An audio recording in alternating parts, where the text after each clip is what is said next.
Bismillahirrahmanirrahim. Assalamualaikum warahmatullahi wabarakatuh. Alhamdulillah, salatu wassalamu ala Rasulillah wa ala alihi washabihi wa man tabi'ahum bi ihsanin ila yaumis saah, amma ba'du. Bapak Ibu sekalian, jamaah Masjid As-Salam rahimani wa rahmakumullah. Insyaallah pada kesempatan sore hari ini kita akan membahas tema yang berkaitan dengan keutamaan ilmu agama, ya. Maka ya tidak samar lagi, artinya jelas bahwa ilmu itu punya kedudukan yang agung, ya. Terlebih lagi ya kita mengaku sebagai seorang muslim beragama Islam, maka Islam itu agama yang ilmiah, ya, agama yang dibangun berdasarkan ilmu, ya. Seseorang itu ketika beribadah tanpa ilmu yang benar, maka ibadahnya tidak akan sempurna, ya. Maka wajib bagi kita untuk mengetahui posisi dari ilmu agama. Wajib bagi kita untuk mengetahui keutamaan dan kedudukan dari ilmu agama. Maka ilmu agama itu memiliki ya kedudukan yang sangat tinggi. Ilmu agama itu merupakan asas, pondasi. Ya, kalau tidak ada ilmu, maka kita tidak akan bisa beramal dengan benar. Ya, maka ketika kita ingin beramal, yang pertama kali ya kita cari itu ilmunya dulu, ya. Yang kita cari itu ilmunya dulu. Dan yang dimaksud ilmu tersebut adalah ilmu syariat. Maka seseorang itu tidak akan bisa mewujudkan ubudiyah, penghambaan yang sempurna kecuali dengan ilmu yang benar, ya.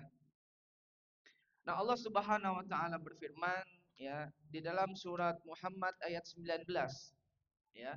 Allah mengatakan fa'lam annahu la ilaha illallahu, ya, wastaghfir lidzambik walil mu'minina wal mu'minat. Maka ketahuilah, ya, maka ilmuilah, kata Allah Subhanahu wa taala, annahu la ilaha illallah, bahwa sesungguhnya Dia, yaitu Allah Subhanahu wa taala, tidak ada sesembahan yang berhak disembah melainkan Allah. Wastaghfir lidzambik, ya, maka mohonkanlah ampun untuk dosa-dosamu, walil mu'minina wal mu'minat, dan juga bagi orang-orang yang beriman baik dari kalangan laki-laki ataupun perempuan. Maka jemaah sekalian rahimakumullah, di dalam ya surat Muhammad ayat 19, Allah Subhanahu wa taala memulai dengan kata-kata ilmu, ya.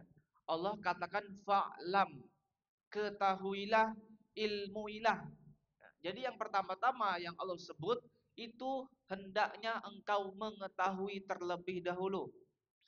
Setelah itu baru Allah katakan la ilaha illallah, ya. Tidak ada sesembahan yang berhak disembah melainkan Allah Subhanahu wa taala, ya. Maka kita tidak bisa ya mewujudkan penghambaan yang sempurna. Kita tidak bisa menyembah Allah Subhanahu wa taala dengan sempurna kecuali dengan ilmu, ya. Maka Allah memulai hal ini, memulai kalimat tauhid la ilaha illallah dengan mengatakan fa'lam, ketahuilah. Baru Allah sebutkan kalimat tauhid. Kemudian Allah katakan wastaghfir lidzambik, ya. Mohonkanlah ampun untuk dosa-dosamu. Faedahnya apa? Faedahnya ketika kita sudah berilmu, ya, ketika kita sudah berusaha menyembah Allah Subhanahu wa taala, maka pasti ada yang namanya kekurangan. Pasti ada namanya kesalahan. Maka dari itu kesalahan itu ditutupi dengan memohon ampun kepada Allah Subhanahu wa taala, yaitu dengan cara banyak-banyak beristighfar kepada Allah Subhanahu wa taala. Maka surat Muhammad ayat 19 menunjukkan pentingnya bagi kita untuk memiliki ilmu agama, ya. Pentingnya kedudukan ilmu agama dalam diri kita, ya, dalam agama kita.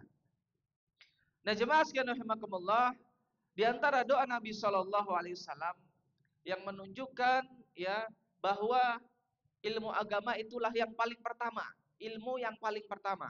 Kalau tadi ayat Al-Qur'an yang menunjukkan ilmu lebih dahulu, ya, ilmu didahulukan, ya.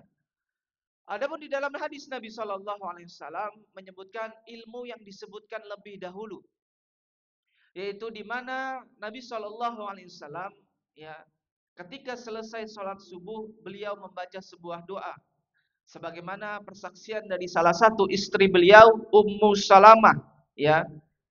Ummu Salamah mengatakan adalah kebiasaan Nabi Shallallahu Alaihi Wasallam ya yaqulu kulla yaumin ba'da sholati subhi ba'da ayyusallima.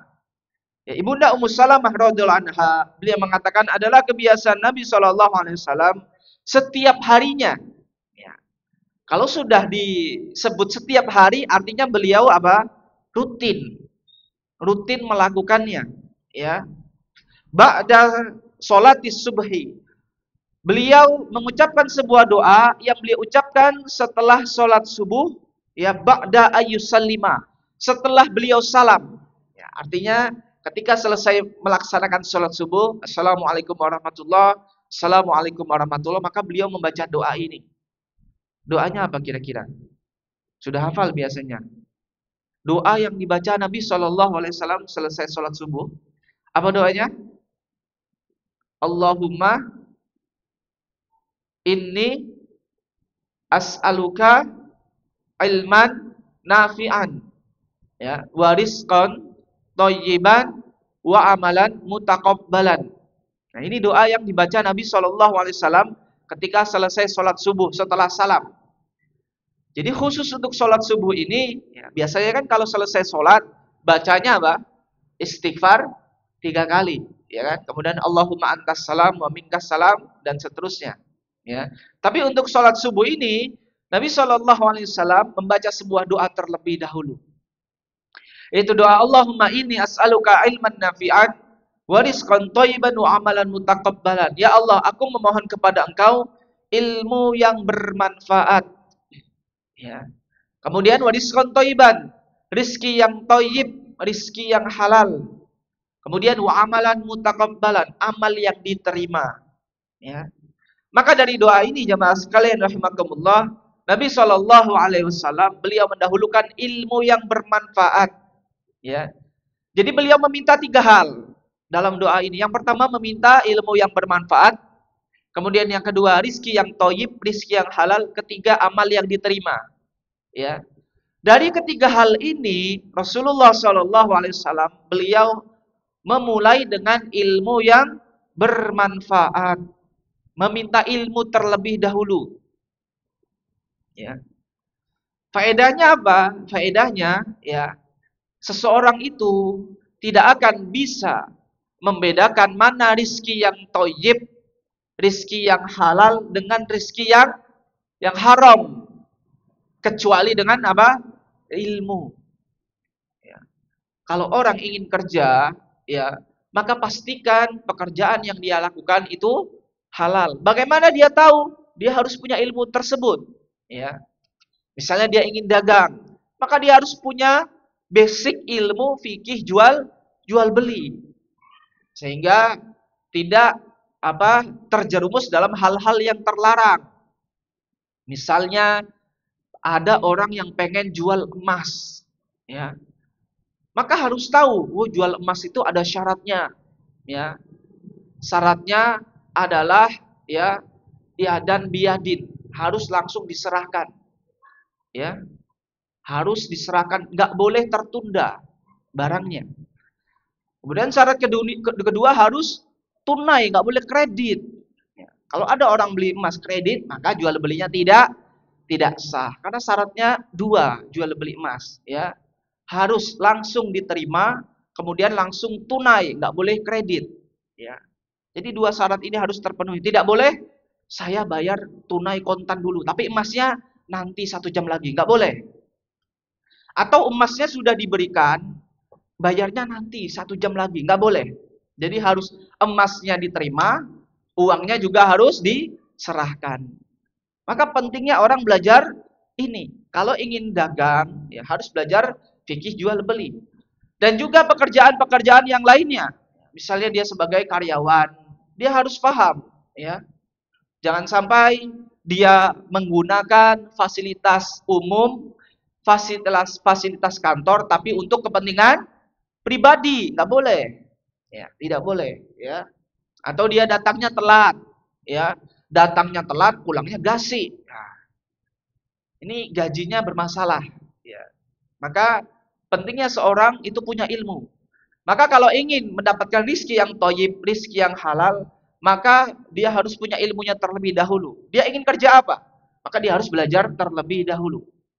Kemudian yang kedua, ya amal yang diterima. Rasulullah Shallallahu Alaihi Wasallam mendahulukan ilmu yang bermanfaat dibandingkan amal yang diterima. Mengapa? Tanpa ilmu yang benar, amal seseorang itu tertolak. Ada orang yang ibadah tapi asal-asalan, ya. Semangat ibadahnya tinggi tapi caranya tidak benar, ya. Maka ini juga, ya, ibadah yang tidak benar. Ibadah yang benar itu adalah ibadah yang dilandasi dengan ilmu, ya. Kalau kita ingin sholat misalnya, maka pastikan, ya, kita misalnya berwudu terlebih dahulu, bersuci, ya. Maka jangan sampai, ya, mau sholat, ya, tapi nggak wudu, ya. Kenapa? Oh, yang penting sholat, nggak benar. Harus ada ilmunya. Ilmunya apa? Ya, kalau mau sholat bersuci terlebih dahulu. Ini ilmunya, ya. Maka dari itu, ya, Rasulullah Shallallahu Alaihi Wasallam di dalam doa ini beliau mendahulukan ilmu yang bermanfaat, kemudian baru amal yang diterima, dan juga rizki yang thayyib, kemudian baru amal yang diterima. Ya, alasannya, ya, tanpa ilmu yang benar seseorang tidak bisa membedakan rizki yang thayyib atau rizki yang haram.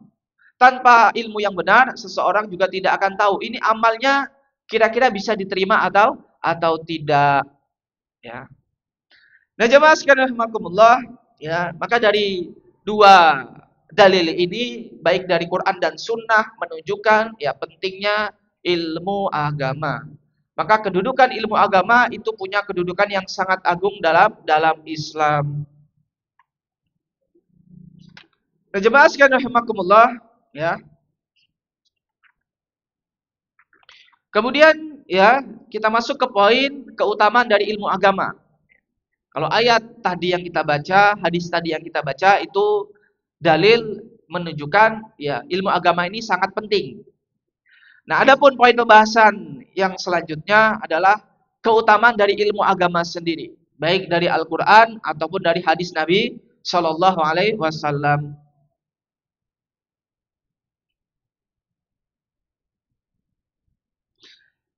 Yang pertama, ya, di antara, ya, keutamaan ilmu agama bahwa ilmu agama ini, ya, membedakan antara satu orang yang lain dengan orang yang lainnya, ya.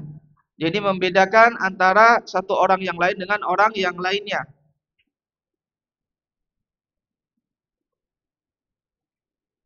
Sebagaimana Nabi Shallallahu Alaihi Wasallam bersabda dalam surat Az-Zumar ayat 9. Beliau sebagaimana Allah Subhanahu wa taala berfirman dalam surat Az-Zumar ayat 9, Allah katakan, "Qul hal yastawil ladzina ya'lamuna wal ladzina la ya'lamun." Ya. Katakanlah, wahai Muhammad, apakah sama orang yang berilmu dengan orang yang tidak berilmu? Ya. Maka jawaban kita apa? Kalau kita ditanya, orang yang berilmu dengan orang yang tidak berilmu sama tidak? Tidak. Ya. Kita katakan, orang yang punya gelar dokter dengan orang yang tidak punya gelar dokter sama tidak? Tidak. Ya. Orang yang punya gelar dokter, maka dia bisa, ya, mengobati pasien. Ya. Adapun orang yang tidak punya gelar dokter, maka tidak bisa mengobati pasien. Nah, ini perbedaan. Orang yang berilmu dengan orang yang tidak berilmu itu beda. Contoh lainnya, ada orang yang ahli dalam membangun sebuah rumah. Ya, mungkin dia seorang sarjana teknik sipil misalnya. Dia punya ilmu tentang hal itu. Nah, berbeda dengan orang yang tidak punya ilmunya, ya. Maka yang pertama bisa membangun rumah, yang satu, ya, tidak bisa membangun rumah, ya. Maka ini adalah perbedaan, ya, antara orang yang berilmu dengan orang yang tidak berilmu. Nah, di dalam hadis disebutkan, ya, yaitu, ya, perbedaan antara orang yang berilmu dengan orang yang tidak berilmu adalah yang pertama kisah pembunuh 99 nyawa. Ya. Ada seorang yang telah membunuh 99 nyawa. Kemudian dia pengen tobat, kemudian dia tanya ke rohib. Rohib itu ahli ibadah. Ya.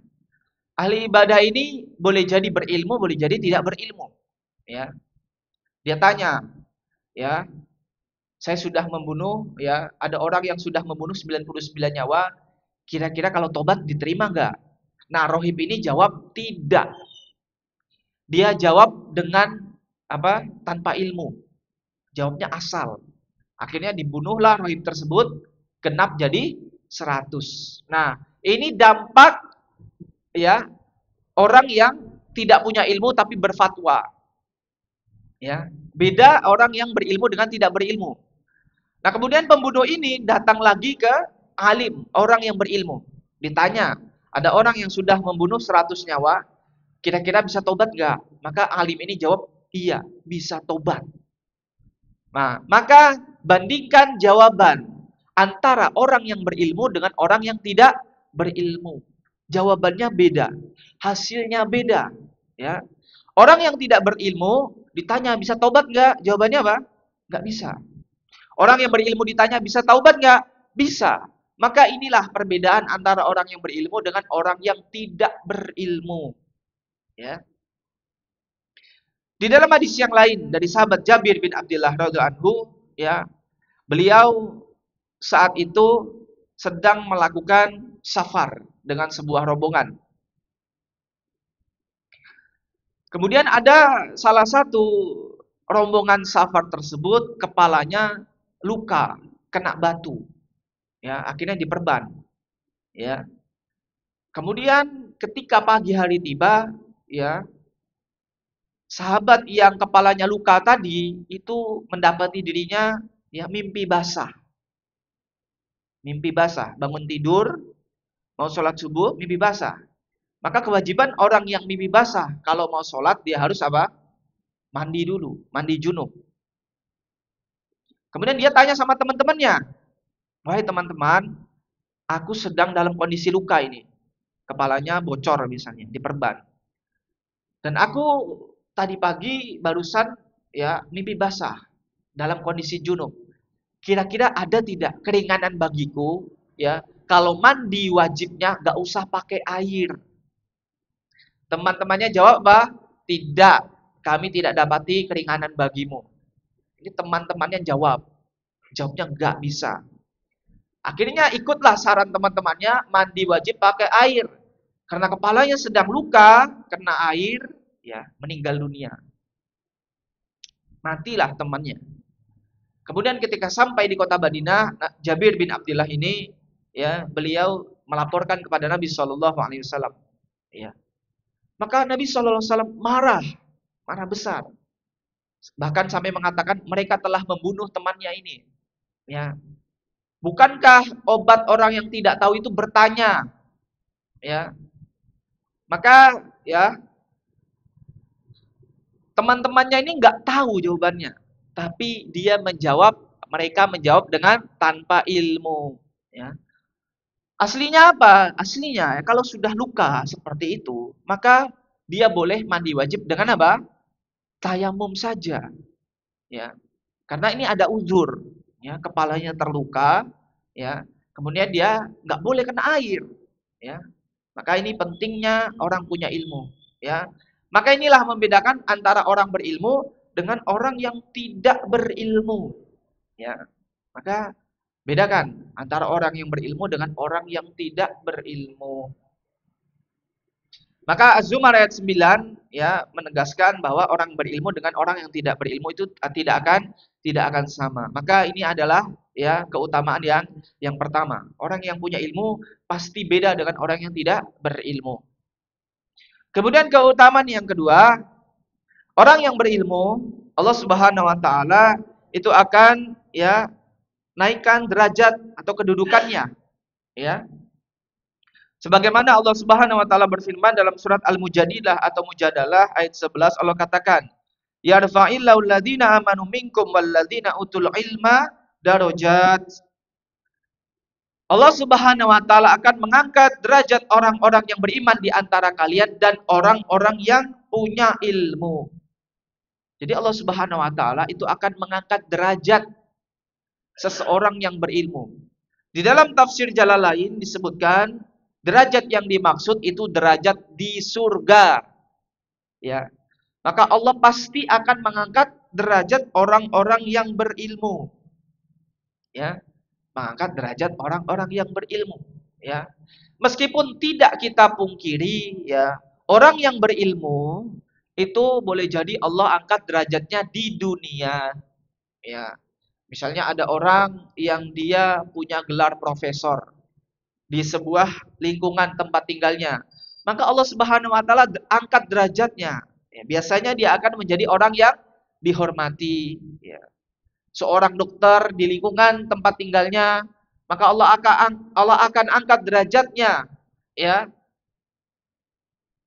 Dia akan dihormati, disegani. Itu karena apa? Karena dia punya ilmu. Bandingkan dengan orang yang nggak punya ilmu, ya, dia paling dianggap ya biasa saja, ya.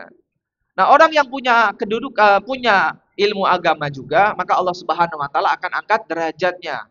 Yang pasti Allah angkat derajatnya di surga, ya. Yang meskipun boleh jadi di dunia tidak Allah angkat derajatnya, ya. Meskipun di sebagian kondisi, ya, di sebagian kondisi Allah Subhanahu wa taala itu mengangkat orang-orang yang punya derajat, punya ilmu, kedudukan ilmu agama. Misalnya ada kiai, mereka dimuliakan. Karena apa? Karena ilmunya. Seorang ustadz, mereka dimuliakan. Kenapa? Karena ilmu agama yang mereka miliki.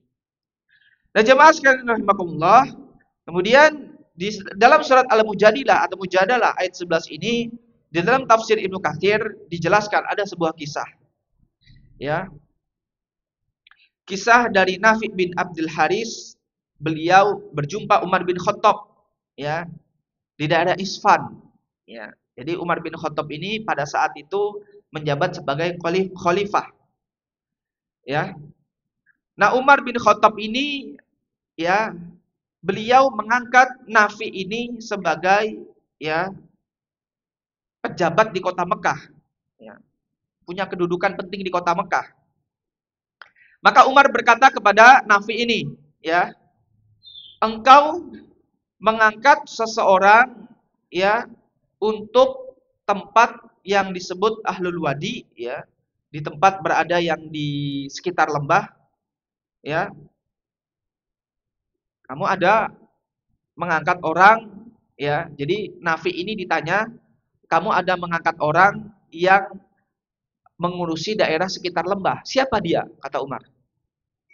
Maka Nafi menjawab, saya mengangkat seseorang yang bernama Ibnu Abza. Ya. Kemudian Umar tanya, Ibnu Abza itu siapa? Kan Umar nggak tahu, ya kan? Yang tahu kan si Nafi ini, ya, yang mengurusi kota Mekah ini, pejabat kota Mekah ini. Kemudian, ya, Nafi ini menjawab, Ibnu Abza itu adalah seorang laki-laki, ya, dan beliau adalah bekas budak di antara kami. Lihat, bekas budak, ya, yang mengurusi suatu daerah. Bekas budak diangkat untuk mengurusi sebuah daerah di sebuah lembah. Maka Umar bin Khattab, ya, bertanya, engkau mengangkat seorang bekas budak? Heran, Umar bin Khattab ini heran. Kok bisa, ya, bekas budak diangkat untuk mengurusi suatu tempat? Kemudian Nafi ini mengatakan, ya Amirul Mukminin, ya Amirul Mukminin, wahai Amirul Mukminin, ya, ya, beliau itu meskipun bekas budak, beliau itu adalah orang yang paling paham, seorang qori yang paling paham tentang kitabullah, yang paling paham tentang Al-Qur'an. Beliau itu juga alimun bil faraid, yang paling paham tentang ilmu faraid. Ya, tentang ahli waris, tentang ilmu tentang waris. Ya, kita tahu ilmu warisan itu, ilmu tentang waris itu ilmu yang susah, jelimet. Ya, tidak banyak orang yang bisa menguasainya. Ya. Dan beliau ini Ibnu Abza seorang qadhi, yang bisa memutuskan perkara di antara kaum muslimin, ya. Nah, maka dari itu setelah Umar tahu kenapa Nafi ini mengangkat si Ibnu Abza, maka Umar bin Khattab radhiyallahu anhu mengatakan inna nabiyakum inna nabiyakum, sesungguhnya nabi kalian telah mengatakan, ya, sesungguhnya, ya, innallaha yarfa'u bihadzal kitabi qauman wa yad'u bihi akharin. Sesungguhnya, ya, Allah Subhanahu wa taala itu mengangkat derajat seseorang dengan sebab Al-Qur'an, yaitu dengan sebab ilmu yang dimiliki, dan juga, ya, merendahkan orang lain dengan sebab, ya, ilmu yang dimiliki. Artinya seseorang itu derajatnya bisa tinggi, ya, bisa naik, ya, boleh jadi di mata manusia dengan sebab apa? Ilmu yang dimiliki. Lihatlah Ibnu Abza ini, beliau seorang apa? Mantan budak, bekas budak, ya. Tapi punya jabatan yang penting. Kenapa? Karena ilmu agama yang dimiliki oleh orang ini. Ya. Karena ilmu agama yang dimiliki oleh orang-orang ini, ya. Maka ayat ini menunjukkan bahwa orang-orang yang punya, ya, ilmu agama, kepahaman ilmu agama, maka Allah Subhanahu wa taala akan mengangkat derajatnya. Yang pasti Allah angkat derajatnya di surga. Adapun di dunia boleh jadi Allah angkat, boleh jadi tidak Allah angkat. Kemudian jemaah sekalian rahimakumullah, kemudian ayat yang lain yang menunjukkan keutamaan ilmu agama, yaitu Allah Subhanahu wa taala berfirman dalam surat Toha ayat 114. Allah katakan, wa qur rabbi zidni ilma. Katakanlah wahai Muhammad, rabbi zidni ilma. Wahai Rabbku, ya Allah, tambahkanlah ilmu kepadaku. Jadi Allah Subhanahu wa taala memerintahkan Nabi kita Muhammad sallallahu alaihi wasallam untuk berdoa. Dan doanya adalah doa diberikan tambahan ilmu, ya. Maka Ibnu Hajar di Fathul Bari beliau mengatakan, ya, maka ayat ini yaitu Toha 114, ya, merupakan dalil yang jelas tentang keutamaan ilmu. Ya. Toha 114 itu menunjukkan dalil yang jelas tentang keutamaan ilmu. Kenapa? Karena Allah Subhanahu wa taala tidak memerintahkan nabinya Muhammad sallallahu alaihi wasallam untuk meminta tambahan sesuatu kecuali tambahan ilmu. Dan yang dimaksud ilmu di sini adalah ilmu syar'i, ilmu agama, ya. Jadi Nabi sallallahu alaihi wasallam diperintahkan oleh Allah Subhanahu wa taala, ya, untuk membacakan sebuah doa, yaitu di mana doa tersebut, ya, berisikan, ya Allah, tambahkanlah ilmu kepadaku. Jadi Allah Subhanahu wa taala tidak menyuruh Nabi sallallahu alaihi wasallam untuk meminta tambahan, misalnya tambahkanlah harta. Tidak. Tambahkanlah, ya, anak misalnya, atau tambahkanlah hal-hal yang bersifat dunia. Tidak. Ya. Tapi Nabi SAW itu diminta untuk, ya, meminta tambahan ilmu agama, ya. Maka, ya, ayat ini Toha 114 itu menunjukkan bahwa ilmu agama itu punya kedudukan yang khusus, kedudukan yang spesial, punya keutamaan, ya. Kemudian yang terakhir jemaah sekalian, keutamaan, ya, ilmu agama yang ada dalam Al-Qur'an, di mana, ya, Allah Subhanahu wa taala berfirman dalam surat Ali Imran ayat 18, ya. Yaitu Allah katakan, syahidallahu annahu la ilaha illahu wal malaikatu wa ulul ilmi qaiman bil qist. Ya, la ilaha illahu wal azizul hakim. Maka Allah mempersaksikan bahwa sesungguhnya Dia la ilaha illahu, tidak ada yang berhak disembah melainkan Dia, yaitu Allah Subhanahu wa taala. Wal malaikatu wa ulul ilmi, dan para malaikat dan orang-orang yang berilmu, qaiman bil qist. Mereka menegakkan keadilan. La ilaha illahu, tidak ada sesembahan yang berhak disembah melainkan Dia, yaitu Allah Al-Aziz Al-Hakim. Zat yang maha perkasa lagi maha bijaksana. Ya. Maka ayat ini menunjukkan keutamaan orang yang berilmu. Ya. Ya. Kenapa? Karena Allah Subhanahu wa taala itu menggandengkan persaksian tentang tauhid. Ya. Syahidallahu annahu la ilaha illahu. Allah mempersaksikan ya tidak ada sesembahan yang berhak disembah melainkan Dia. Jadi yang pertama Allah mempersaksikan tentang tauhid. Ya.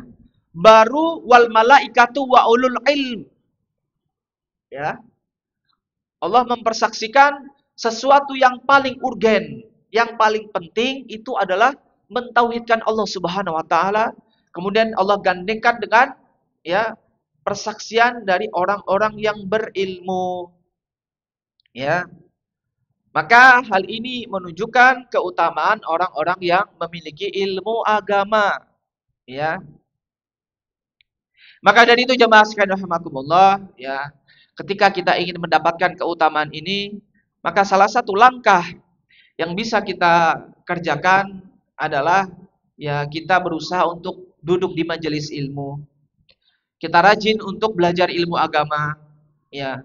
Jangan sampai waktu kita dihabiskan untuk mencari dunia saja, ya. Ketika ada kajian rutin, ada majelis ilmu, maka datangilah. Ya minimal setidaknya seorang ini bisa menyempatkan 1 kali dalam sepekan untuk belajar ilmu agama. Ya, jika lebih maka walhamdulillah lebih baik lagi. Ya, maka dari itu hendaknya setiap Muslim itu punya porsi yang masing-masing dia ketahui bagaimanakah kadar dia menuntut ilmu. Ya, karena menuntut ilmu bagi setiap orang itu berbeda-beda. Ada yang dia butuhkan ilmu ini, ada yang dia butuhkan ilmu itu. Maka dia bisa melihat prioritas yang mana yang harus dia dahulukan. Ya. Maka dari itu, ya agar kita bisa menjadi orang-orang yang berilmu dan mendapatkan keutamaan ini, maka hendaknya kita rajin-rajin duduk di majelis ilmu. Kita berdoa kepada Allah Subhanahu wa taala, semoga Allah mudahkan kita untuk duduk di majelis ilmu dan semoga Allah mudahkan kita untuk mengamalkan ilmu yang telah kita dapatkan. Karena di dalam doa yang tadi Nabi sallallahu alaihi wasallam baca, doanya Allahumma inni as'aluka ilman nafi'an, ilmu yang bermanfaat. Ilmu yang bermanfaat itu apa? Ilmu yang diamalkan. Ya. Jadi ilmu yang membuahkan amal. Tidak hanya sekedar menambah pengetahuan saja, menambah wawasan saja, tapi ilmu diamalkan. Ya, ketika kita ngaji, duduk di majelis ilmu, oh kita dapat ilmu baru, maka usahakan untuk diamalkan. Ya, sebagai bekal kita untuk di akhirat. Nah, insya Allah pada pertemuan berikutnya akan kita bahas tentang keutamaan ya ilmu agama berdasarkan hadis-hadis Nabi Shallallahu Alaihi Wasallam. Demikian, kurang lebihnya mohon maaf. Wassallallahu ala nabiyina Muhammad wa ala alihi wasallam. Subhanakallahumma wa bihamdika, asyhadu an la ilaha illa anta, astaghfiruka wa atubu ilaik. Wassalamualaikum warahmatullahi wabarakatuh.